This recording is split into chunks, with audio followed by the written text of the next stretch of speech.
श्रद्धा की हत्या करने का आरोपी आफताब सनकपन के सारे हदें लांघ चुका था।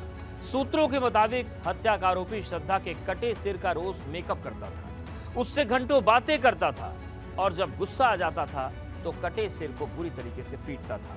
पुलिस अब भी आफताब से राज उगलवाने की कोशिश कर रही है।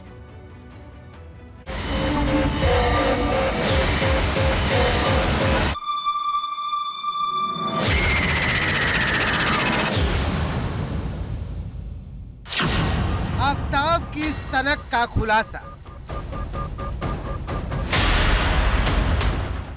मर्डर के बाद मेकअप। श्रद्धा के कटे सिर का मेकअप।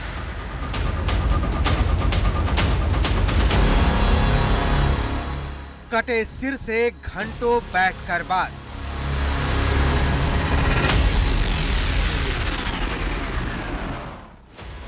शव के साथ सोता सनकी। श्रद्धा की हत्या के सामने आते राज सन्न कर देते हैं। सूत्रों के मुताबिक आरोपी आफताब श्रद्धा के कटे सिर का रोज मेकअप करता था, उससे बातें करता था और फिर गुस्साता तो कटे सिर को पीटता था। सूत्रों के मुताबिक अब पुलिस उसके नार्को टेस्ट कराने की तैयारी कर रही है। इधर महाराष्ट्र पुलिस का कहना है कि श्रद्धा की मां की मौत के बाद श्रद्धा और आफताब के झगड़े होने लगे थे। बैंक स्टेटमेंट से आफताब के श्रद्धा के अकाउंट से पैसे निकालने की बात भी सामने आई है।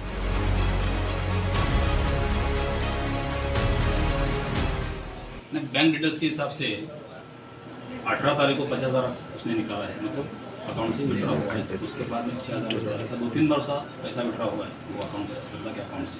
हाँ, 18 मई को 50,000 विड्रॉ हुआ है। उसके बाद में 5,000 6,000 से 2-3 बार विड्रॉ हुआ है उसका अकाउंट से। जो नाटर है उसका स्टेटमेंट रिकॉर्ड किया था, आफताब को बुलाया था, उसका स्टेटमेंट रिकॉर्ड किया था। ये जो सारी चीज़ सामने हमारे आई है और जब हमें लगा कि विसंगति उसमें है, पैसा विड्रॉ हुआ है, जो मोबाइल 2.5-3 महीने से मोबाइल बंद है, वो हिसाब से हमें किधर न किधर हमें डाउट लग रहा था। मामले की परतें खोलने में जुटी पुलिस को लगता है कि जांच को भटकाने की कोशिश कर रहा है। श्रद्धा का मोबाइल और कत्ल के लिए इस्तेमाल आरी के बारे में सही से जानकारी नहीं दे रहा है। आफताब कभी मोबाइल महाराष्ट्र में तो कभी दिल्ली में फेंकने की बात कह रहा है। नार्को टेस्ट के जरिए पुलिस पूरा सच जानना चाहती है, मोबाइल और हथियार बरामद करना चाहती है।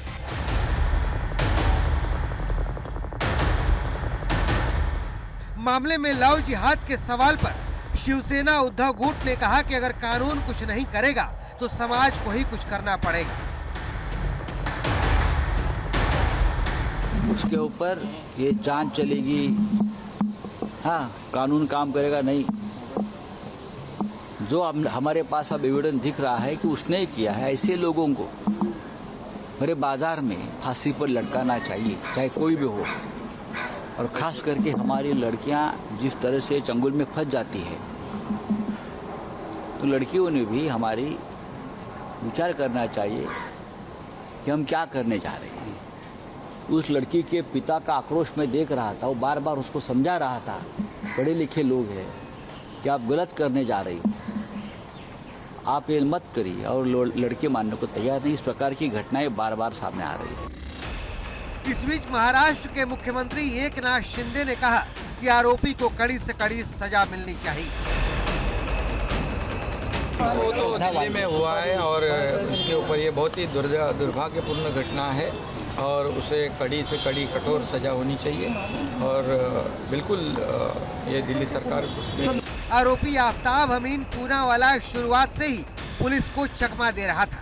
पुलिस को आफताब ने बताया था कि 22 मई को श्रद्धा झगड़ा कर घर छोड़कर चली गई थी। आफताब ने यह भी बताया कि वो सिर्फ अपना फोन लेकर गई थी, जबकि कपड़े और बाकी सामान ही छोड़ गई थी। लेकिन पुलिस को आफताब के इस बयान पर जरा भी यकीन नहीं हुआ। इसके बाद कई चौंकाने वाले खुलासे हुए। Bureau report, ABP Ganga.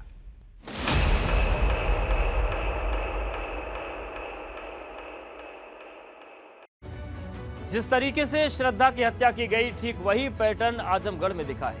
एक कुएं में मिले युवती का शव का आधा शरीर ही गायब है। आरोपी की गिरफ्तारी छोड़िए, पुलिस अभी यही पता नहीं लगा पाई कि आखिर ये शव किसका है।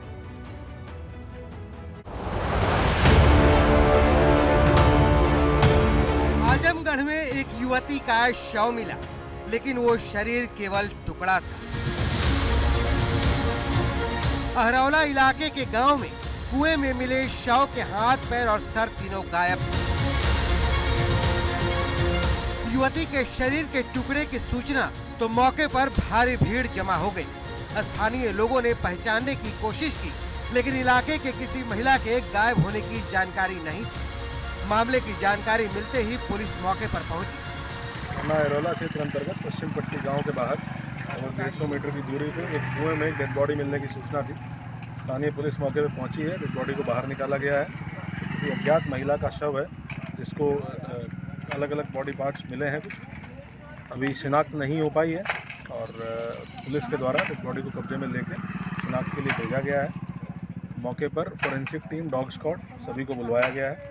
शिनाख्त कराते हुए आगे की विवेचनात्मक कार्रवाई साइंटिफिक तरीके से पूरी की है। ग्रामीणों के सहयोग से पुलिस ने मौके पर छानबीन शुरू की थी।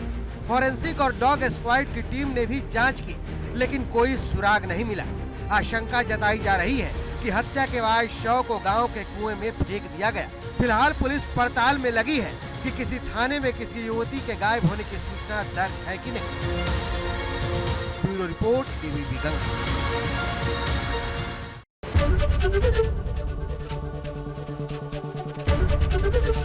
एबीपी गंगा, खबर आपकी, जुबान आपकी।